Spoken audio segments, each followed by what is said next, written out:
Alright, so this stream is just a small review of an early access game called Tangledeep.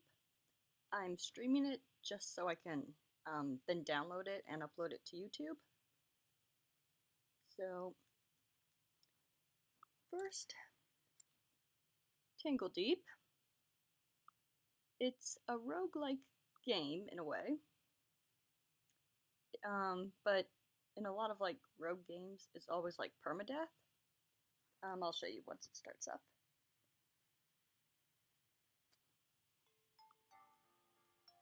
So, the graphics are, general, like 8-bit, I think. That's what it's called, and music is pretty good. So, you have 3 save slots to start, and it comes with 2 modes. Heroic mode, which is permadeath. Only the banked goods and your town progress will be saved. Adventure mode is you will return to town when you die. You lose all of your experience to the next level. JP, which is your points to learn new skills, and half of your money. And just enter a name. So these are the jobs you can start out as. You can change your job inside the game for gold, and it keeps all the abilities from the old job that you learned. So you have Brigand, which is kind of like a rogue. You have a chance to inflict bleed, and then you have certain basic, advanced, and master abilities. So that's kind of like, a thief or a rogue in games. Floromancer. It's pretty much like nature. Like you can summon beasts and traps. And you have those abilities. Flame Serpent. I see that it's kind of like a martial artist with a sword. And they use either flames attacks or it's kind of hard to So here you have flames, lunge to an enemy, withdrawal after you strike them, parry, ice blocks. Then you also have a few passives for each one. Always counterattack when parrying.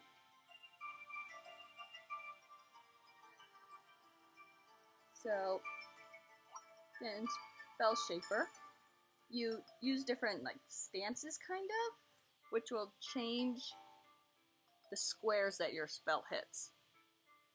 So like this one, if you have line, the spell you cast will be hit any enemies that are in the 3 squares in front of you, or wherever.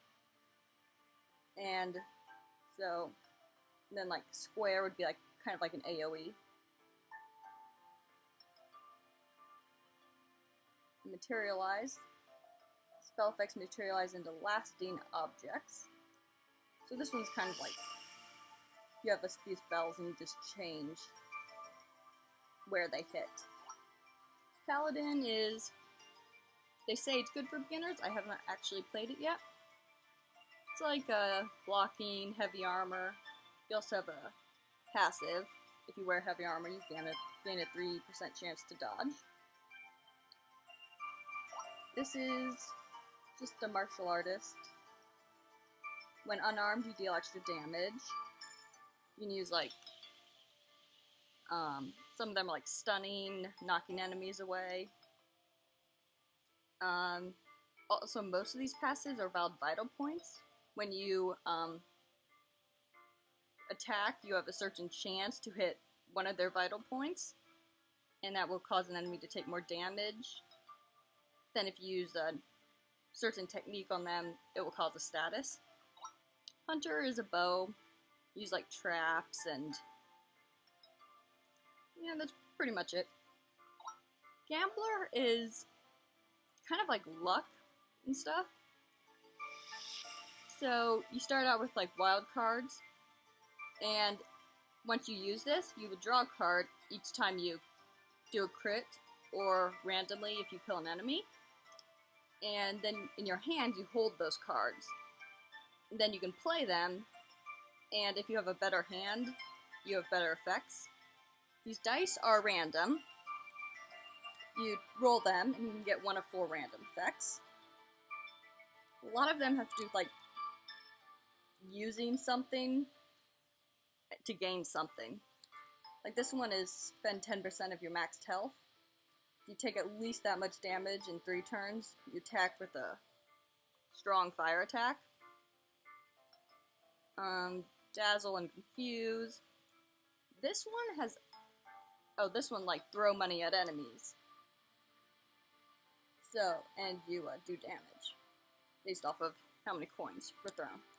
This is very helpful, the Cheap Death. You get a 50-50 chance to live through fatal damage with 1 health point remaining. But I feel like with this, you will need a good healing skill or to make sure you have good food with you, which I will talk about later. This one is kind of like a magic fighter. I don't know. Use mid-range. Has to do with energy and make a crystal, which boosts your defense and damage. Create a field that shocks enemies. Dash forward. Gravity surge, which pulls enemies towards it. So, just in the class select, it's pretty simple. It will tell you what all of your abilities that you can get are.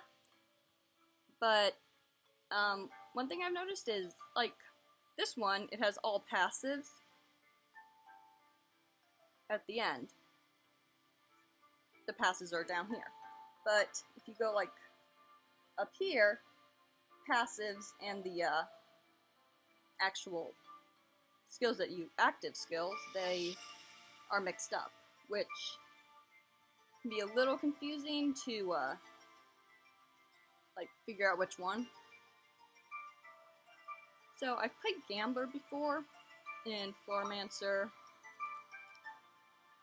and, Budoka, so, oh, and Sword Dancer. So, I think I'm gonna try Spell Shaper now. So you select the job, then you can pick 2 starting feats. Toughness, extra HP and gain more each level, quick step, you can move to go instant 1 score move before enemies react, gain extra job points, detailed info. I've taken Keen Eyes before.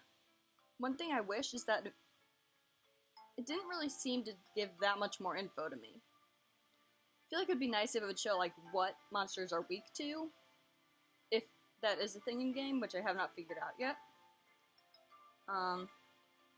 This is kind of nice, much less aggressive towards you, heal more when using your flask, which I will talk about, earn more money from enemies. That could also be nice if you die a lot, because you lose half of your money when you die. All food tastes better, find more and better loot, or deal 15% more damage when at under 50 health. So, I'm gonna go with that and that. So, there's not really a quest line in here. I don't know if the developers are planning to add that. But, so, you start in this little town area. Over here you have the person who sells food and ingredients.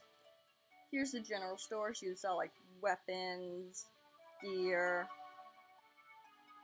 maybe just, like, some extra stuff. And that you can also sell everything to her. You can sell all your unequipped gear, which is common, or just all of it.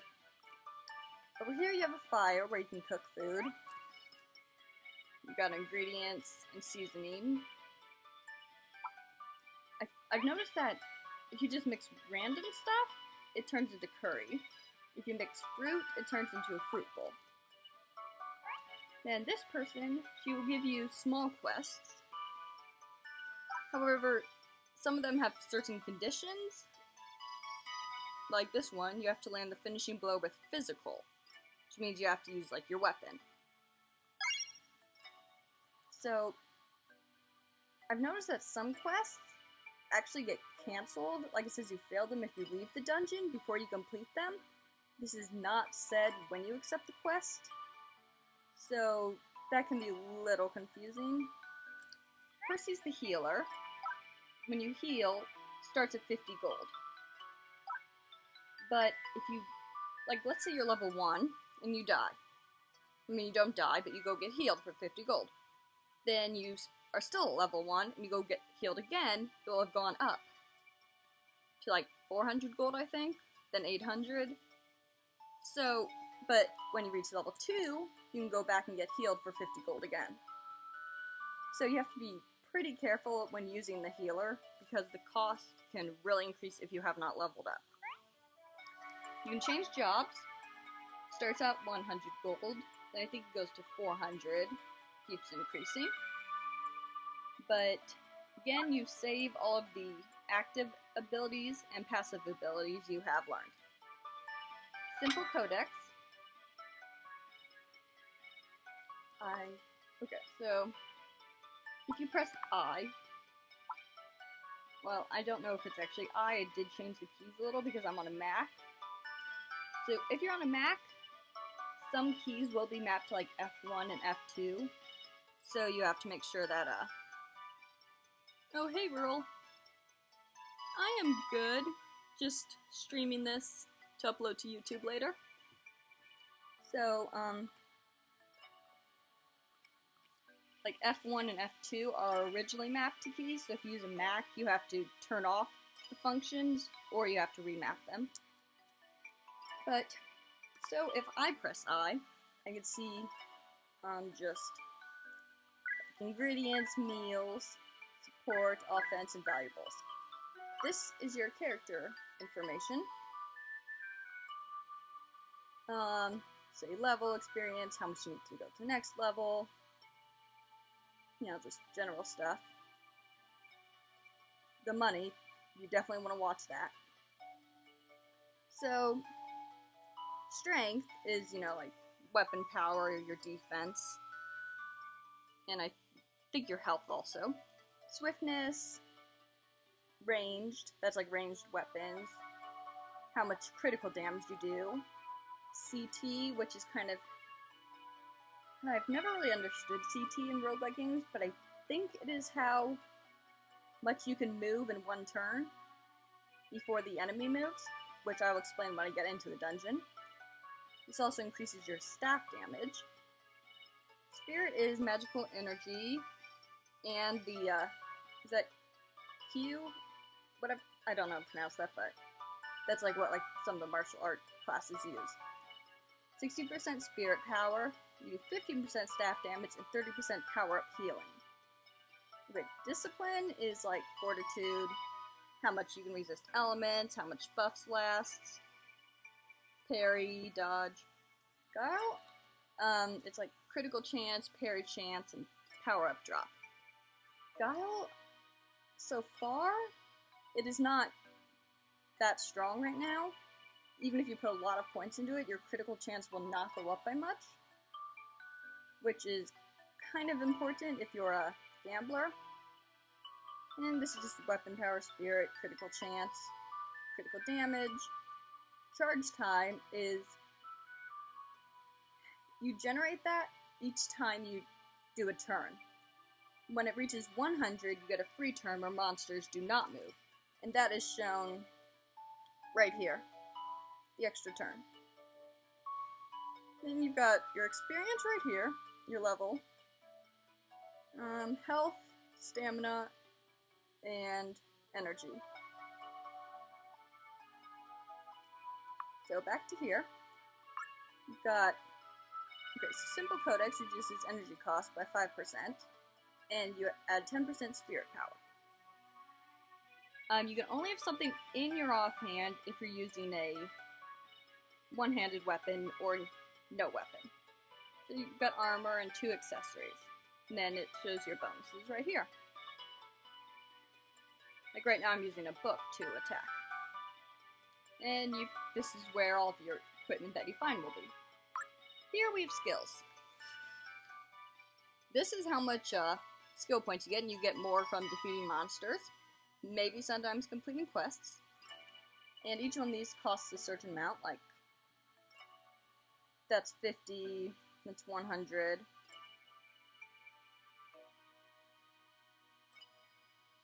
And I think mostly the passives tend to cost a lot more.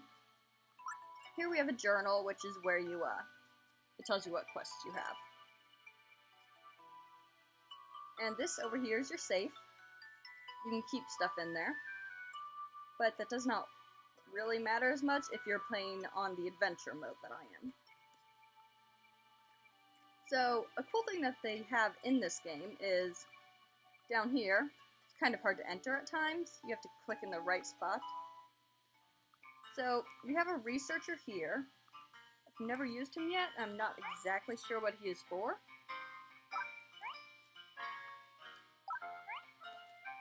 Another problem is if you click and there's an NPC right in the way, you will if you like walk over an NPC, then you will you will interact with them, which is a little annoying because I accidentally do that. I wish it was more, if you clicked on the NPC, you would interact with them. You can also use the AWSD keys to move, or you can click. So over here, you can plant trees. You can get seeds from the dungeon, and you can plant trees that will then grow normally fruit. And over here, you can capture up to 3 monsters in a dungeon. They have to reach a certain health point, and then you use the, it's called a mallet or a hammer on them. Yeah, mallet. This mallet is one-time use only, and only has like a certain chance of capturing the monster. Then you bring the monster back here, and if you have a monster in your possession, it can give like buffs or like more damage to the same type of monster. So that's kind of useful. I wish they would add like monster breeding, or because you can also get eggs. Sometimes a vendor will show up over here. It will give a notification in the game that you can get an egg and use that, and you can summon the monster. But the monster will die, so then I think you have to buy another egg. So over here is where you enter the dungeon. Start at floor 1. You just move around. So I find a monster. But basically, what you see is when if I move, the monster moves. So that means when I do a turn, they do a turn. So you kind of have to use this to like escape monster damage or avoid them, if you want to avoid them. So to attack, you have to click on the monster, and you can see the health points going down when you put your cursor over them. So yeah, then they die.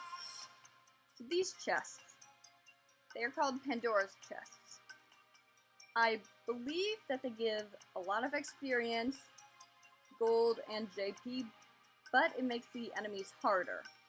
I don't know if it makes it harder for that floor, or in general, but I got kind of a lot of stuff. So there's a lot of... Okay, so here, I pick up journal page. It tells me a few recipes. This is always on the first floor. So one thing they have not added yet is a recipe book. And I will talk about just how you like give feedback and stuff later. So, yeah, basically just attack. Bag of Stones. Bag of Stones is actually a accessory, which grants you the ability to throw stones, which is down here. It will always hit.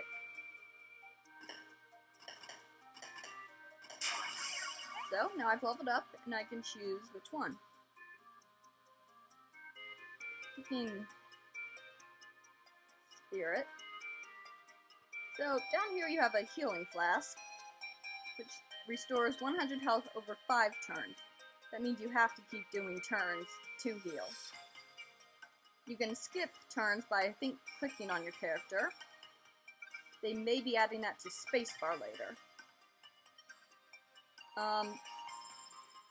These only regenerate if you die, or if you pick up one of these fountains. So now I've gotten 5 uses. You can also smash barrels and stuff, get items. Like, see here. This is showing where this guy is going to use his fire attack. So you kind of want to move out of that before it actually goes off. So I use this. And these sparklings show treasure. I wish those, I don't know, I wish they were a little bit bigger.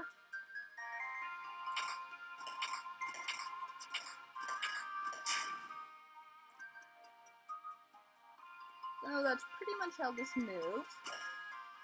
Another problem I've noticed is that these fountains do not respawn on floors that you've already gone to. So you really need to be careful with these, because occasionally you may reach floors that you can't get past. And you run out of healing flasks, costs too much gold to heal, and that can be kind of a problem, because then you just keep dying over and over and losing your experience to the next level. So now that I've gotten more weapons, this is actually better than that, so let's equip that. Equipping things in a dungeon costs 1 turn. Okay, this one's kind of nice. It grants one of the perks at the beginning, but I've noticed that it's kind of hard to find really good stuff like that. So then we have the staircases. Between like floors, I think 1 and 3, Applewood Grove appears. You can go up there. There's fruit, a few enemies, and it'll tell you when you cleared it. You can only clear this once though, so you cannot just come back whenever you want to get more apples.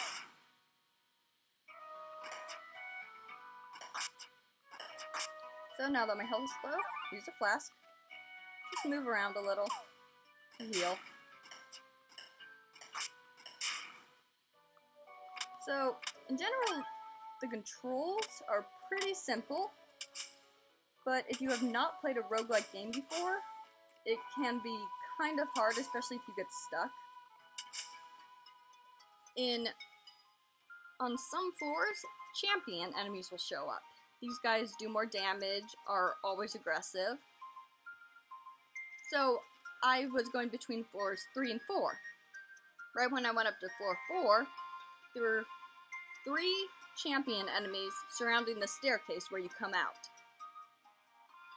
They killed me so many times, and they just would not move away from there. So I had to like go up the stairs, hit them a few times, go back down the stairs, heal, and repeat. So you also do need to be careful about using Pandora's boxes, because I think those may add more champion enemies. So occasionally when you go to a new floor, these places will show up. There's a fire, you can cook things here, or you can rest, which will restore everything. But after you rest, the fire dies out, so you can't cook anything. So it's better to cook than rest. So here it tells you what you can cook. Campfire fruit, for example. And then I have it here. So yeah. But now it's died out. So you can only do one action. So you kind of need to be careful about which one. And this will not appear again when you switch between floors. So now I'm on the second floor. And, okay, so this portal teleports you back to the town. You use it, and you have to move around for like 15 turns before it activates. Now I'm back at town. Then, so cooking, you drag, like, let's say you have 2 fruits, you can do 2 or 3, and then cook those. I've made a fruit bowl. You can choose to repeat the recipe, and that will only happen if you have enough fruit left. You have to have at least 2 fruit to do that.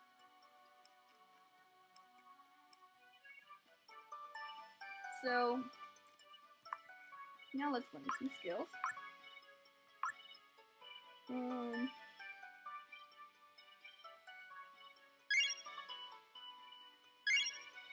So, support abilities are here. Those are the ones you equipped. Available ones are if you, like, unequip a skill, then you can choose from there and re-equip it. This happens if you get so many skills from different classes. So, let's say, the main problems I have with this game are kind of lacking in, like, a story or a quest. It can also be very hard if you've never played a roguelike game before.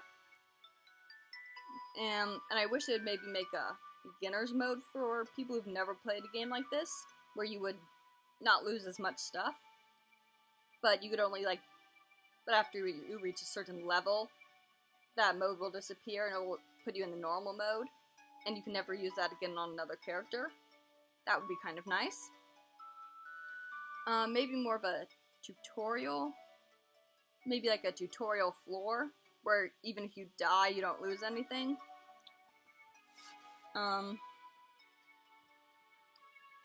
So, it also, I will admit, this game does have a lot of bugs, but the developers are very good with that. If you want feedback, they have a Discord channel that you can join. You go to their website and it will send you the link to their Discord.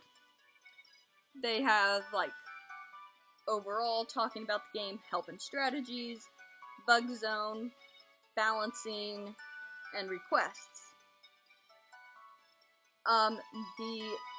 One of the developers, Zircon, is, I think they're, like, almost always online. If you need help or something, they will reply. If you can't figure something out, or if there's, like, a big bug, they will ask you to send you their game logs, and they will help you with that. They will also, like, answer questions you have. If you have a request, they will talk about that. Like, apparently they've said that they got in so many requests for a recipe book that that's the next thing they're adding. So the developers are really good at, like, paying attention to reviews and opinions on the game. So that's really nice.